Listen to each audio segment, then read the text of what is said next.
তাকে বলা হয় সংগ্রামী, নির্বাসন থেকে ফিরে আসা এক নায়ক।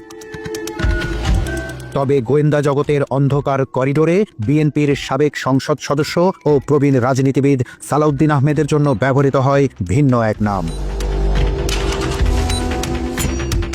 বছরের পর বছর এদেশের সাধারণ মানুষকে শোনানো হয়েছে এক করুণ গল্প। সালাউদ্দিন আহমেদ নিখোঁজ হয়েছিলেন, পরে ভারতে পাগলের মতো ঘুরে বেড়ানো অবস্থায় তাকে পাওয়া যায়। এরপর দেশে ফিরতে আইনি জটিলতা মিলিয়ে দীর্ঘ লড়াই করেছেন বিএনপির এই নেতা। আমাদেরকে বলা হয়েছিল এভাবেই, তাই তো কয়েক বছর সহানুভূতি নিয়ে এদেশের মানুষ অপেক্ষা করেছে সালাউদ্দিনের ফিরে আসার। কিন্তু আমাদের হাতে আসা প্রমাণ ইঙ্গিত দিচ্ছে আমরা কোনো দেশপ্রেমিক, সংগ্রামী কিংবা ভুক্তভোগীর জন্য অপেক্ষা করছিলাম না। আমরা অপেক্ষা করছিলাম একজন অ্যাসেটের জন্য। দেশে এখন আর বিদেশি মাল নাই। গুপ্তচর দুনিয়ায় একজন এজেন্টকে লুকিয়ে রাখার সবচেয়ে নিরাপদ জায়গা বাংকার নয়, বরং একটি আদালত। ভারতে বছরের পর বছর ধরে চলা আইনি অনিশ্চয়তা সালাউদ্দিন আহমেদের জন্য কোনো শাস্তি ছিল না, সেটি ছিল এক ধরনের নিশ্চিত বসবাস। গোয়েন্দা বিশ্লেষকদের মতে ভারতের পাহাড়ি শহর শিলংয়ে সালাউদ্দিনের দীর্ঘ অবস্থান ছিল একটি পরিকল্পিত বিরতিকাল। কারণ লক্ষ্য করার মতো বিষয়, ভারতে আটক থাকা অবস্থাতেই বিএনপির স্থায়ী কমিটিতে তিনি জায়গা পান। এরপরই জনমনে প্রশ্ন ওঠে, সালাউদ্দিনের এই পদ কি দলের প্রতি আনুগত্যের পুরস্কার, নাকি কোনো বিদেশি শক্তির প্রতি সহযোগিতার প্রতিদান?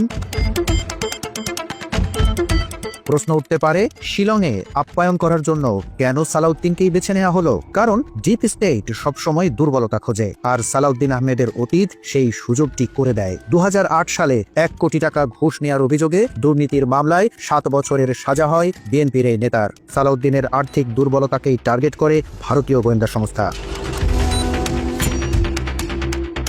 সালাউদ্দিন ভারতে থাকা অবস্থায় বিএনপি দাবি করে হাসপাতালে অসুস্থ হয়ে ভর্তি ছিলেন এই নেতা। অথচ ওই সময়ে সালাউদ্দিনকে নিয়মিতভাবে শিলংয়ের সরকারি রাজভবনের কাছে একটি সেফ হাউসে নেওয়া হতো, যেখানে ভারতীয় গোয়েন্দা সংস্থার রিসার্চ উইং এর সাথে দেশটির শীর্ষ পর্যায়ের কর্মকর্তাদের ব্রিফিং চলত নিয়মিতই। আমার কথাবার্তা শুনে হয়তো তাদের কাছে আমাকে পাগল মনে হয়েছে। প্রকৃতপক্ষে ভারতে আটক থাকার ফলে বিএনপির সাবেক এই যুগ্ম মহাসচিব মূলত আরও নিরাপদ ছিলেন, কারণ সালাউদ্দিন ভারতের যেখানে ছিলেন সেখানে এমন সব বার্তা আদান প্রদান করা যেত যা এনক্রিপ্টেড যোগাযোগেও পাঠানো নিরাপদ ছিল না। আসলে তিনি কোনো বন্দী ছিলেন না, তিনি ছিলেন শুধু একটি বার্তা বহনের মাধ্যম।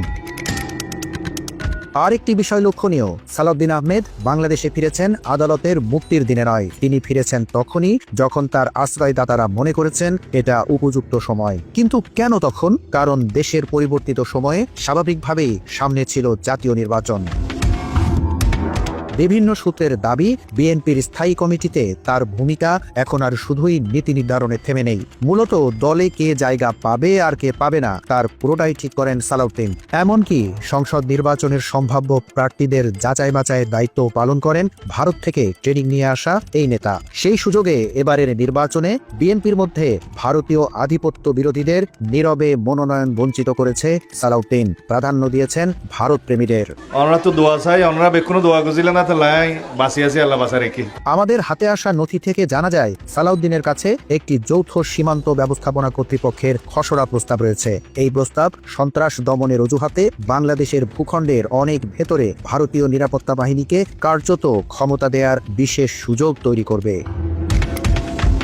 আসলে শিলংয়ে যেই সালাউদ্দিন গিয়েছিলেন, ফিরে আসা মানুষের সাথে তার অনেক তফাৎ। আজকের সালাউদ্দিন আহমেদ যেভাবে অভিজ্ঞ রাজনীতিবিদদের মতো বক্তব্য রাখেন, তার চিত্রনাট্য লেখা হয়েছে সীমান্তের ওপারে। তিনি বাংলাদেশের তৃণমূল মানুষের কথা বলছেন না, প্রকৃতপক্ষে বাস্তবায়ন করছেন তথাকথিত শিলং প্রটোকল। সালাউদ্দিন আহমেদের প্রভাবে থাকা কোনো দলকে ভোট দেয়া মানে শুধু নতুন সরকার বেছে নেওয়া নয়, একটি শিয়ালকে মুরগির খাঁচায় ঢোকার অনুমতি দিয়ে দরজা খুলে চাবিটাও তার হাতেই তুলে দেওয়ার মতো অবস্থা। খোদা হাফেজ।